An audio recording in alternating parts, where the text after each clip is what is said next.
E aí, já pensou em ganhar muito dinheiro com um canal de corte igual esse daqui que você está assistindo? No primeiro link da descrição temos um aulão para você que quer começar um canal de cortes e faturar muito aqui na internet. Também teremos planilhas que irão te ajudar na hora de organizar a produção do seu canal. Tá esperando o quê? Pressão que existe sobre esse filho único na China. Porque se você é um filho único de pais que também são filhos únicos, e a política do filho único durou o quê? 4 décadas? Sim, sim. Ou seja, foi iniciada. Foi iniciada isso durante. Então já Mais ou tem. menos isso, né? Já tem. Ou seja, muitos Pegou mais de uma geração. Já tem pais que são filhos únicos também. Pois é, então você é filho único de pais que são filhos únicos. Você tem seu pai e sua mãe, que são filhos únicos, e tem os avós. Então, um filho único tem 6 pessoas para se preocupar. Aí casa com um outro filho único. São Tem mais 12. 6. São 2 pessoas para ajudar na previdência de 6. É um peso muito grande no final. Isso se conseguir casar, porque como você disse, também é um grande desequilíbrio lá, porque durante essa política do filho único, enquanto a população era mais rural, eles davam preferência para filhos homens. Então você tem mais homens do que filhas mulheres. Então pra mulher lá a competição é diferente do bolo Tinder, onde tem muita mulher e pouco homem, Aqui lá a ao gente contrário. tem muito homem, as mulheres estão sofrendo, coitada. Aí lá não, lá É lá muito tem mais homem. interessante que isso não é só uma questão de China, ou seja, a política do filho único obviamente contribuiu muito. Na prática, enfim, seres humanos também, né, é normal que teve muitos filhos, né, fora do casamento, etc. Inclusive a China discriminou bastante contra mães solteiras, é uma sociedade ainda muito conservadora. E agora, no desespero, várias províncias relaxaram as regras, então pela primeira vez agora, mães solteiras que tiveram filhos fora do casamento podem registrar seus filhos que vão ter os mesmos direitos, porque na China o sistema hukou, né, que desincentiva a migração interna, inclusive a movimentação de populações rurais para as grandes cidades, agora podem pedir que seus filhos tenham acesso aos bons colégios públicos nas grandes cidades, etc. Isso, uma forma, é um exemplo interessante que um objetivo nacional, que é aumentar a natalidade, faz com que algumas regras conservadoras deixam de valer, De porque existir, aham. eles falam, a gente precisa, inclusive, se alguém está disposto a ter filho fora do casamento, vamos lá, porque Queremos crianças.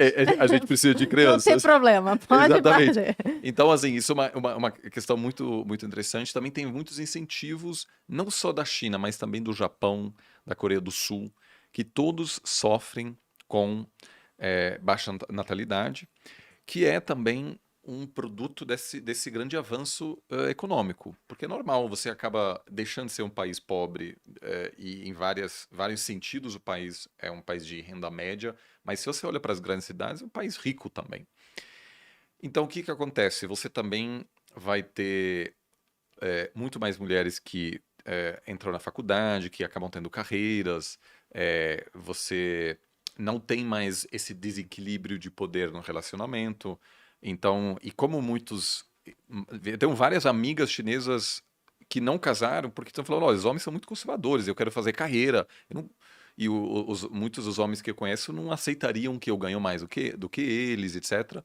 E eu, sei lá, de repente eu quero ter filhos lá depois dos 35, lá, aos 40 anos. Mas talvez não quero ter filhos mesmo, Talvez porque não tenha. não tenho E ainda tem uma isso, rede de né? apoio. Uhum. Então, tem uma coisa engraçada, né? Se você tem filho, você basicamente precisa trazer os seus pais para onde você vive. Porque se você trabalha nesse esquema 996, alguém precisa cuidar do seu filho. A criança vai E, pra onde? obviamente, tem creche, mas é super cara. Então, o esquema mais comum é você ter sua mãe e seu pai morando no mesmo apartamento, ou vindo de manhã cedo para cuidar da criança. Então, tem gente que fala, cara, eu não tô afim de viver perto dos meus pais agora, eu quero curtir minha carreira, etc. Então, também tem essa decisão consciente de não querer ter filho em função do custo. Por isso, acho que o principal objetivo agora do governo é adaptar vamos dizer, a estrutura social do país para o seu novo status de país de renda média ou até em várias regiões de renda elevada, para desfazer esse desequilíbrio, porque a China não tem como se aproveitar de uma forma muito simples de você equilibrar novamente a conta demográfica é de trazer migrante. Imigração. Os Estados Unidos está fazendo isso. Uhum. E os Estados Unidos está cheio de problemas, mas uma questão os Estados Unidos faz muito bem.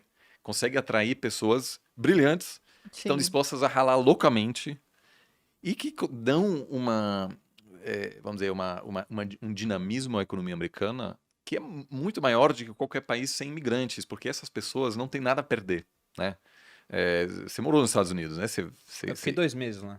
Mas se você interage com... É gente que tá lá para trabalhar, fazer a vida e não tem assim, não, eles precisam apoiar os familiares que vivem em, sei lá, El Salvador, Honduras.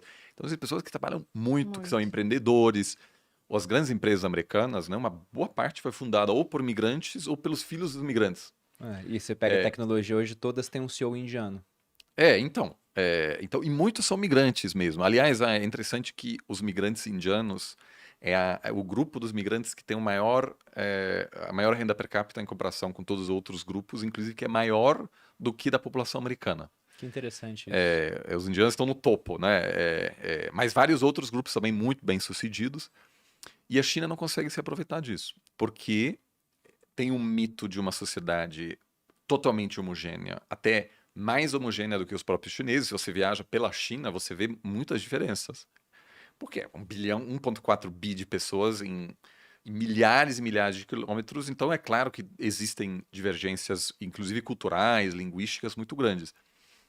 Mas de você trazer migrante, e eu estou falando de assim, nos Estados Unidos, você tem milhões e milhões de pessoas, né? Basicamente 1 milhão de pessoas que está chegando por ano.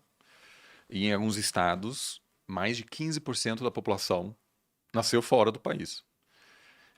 Isso a China não tem. E isso eu acho que ao longo prazo pode atrapalhar bastante a China, porque a mão de obra vai ficar muito cara, né? Você está tendo uma população, uma mão de obra que é cada ano menor, o que a princípio não é ruim, porque valoriza o trabalhador, então incentiva um melhor treinamento desses trabalhadores, também incentiva a automatização, né? As empresas chinesas precisam apostar muito em tecnologia, porque contratar trabalhador é muito caro, porque o número é cada vez menor. Mas, como você sabe, assim, aquele dividendo demográfico que foi um elemento chave do milagre econômico chinês nas últimas décadas, que, aliás, a Índia ainda tem, não vai ter mais. Então, eu acho que o padrão de crescimento vai ser mais parecido com o padrão, talvez, americano, do que aquela festa que a gente viu, com grandes consequências para o Brasil. O Brasil precisa se adequar a uma China um pouco diferente, agora que pede menos minério de ferro. Talvez ainda vai continuar pedindo muita soja. A população vai estar lá, né? Vai estar lá. Menos vai estar lá. Mas vai ser uma parceria diferente, sem dúvida.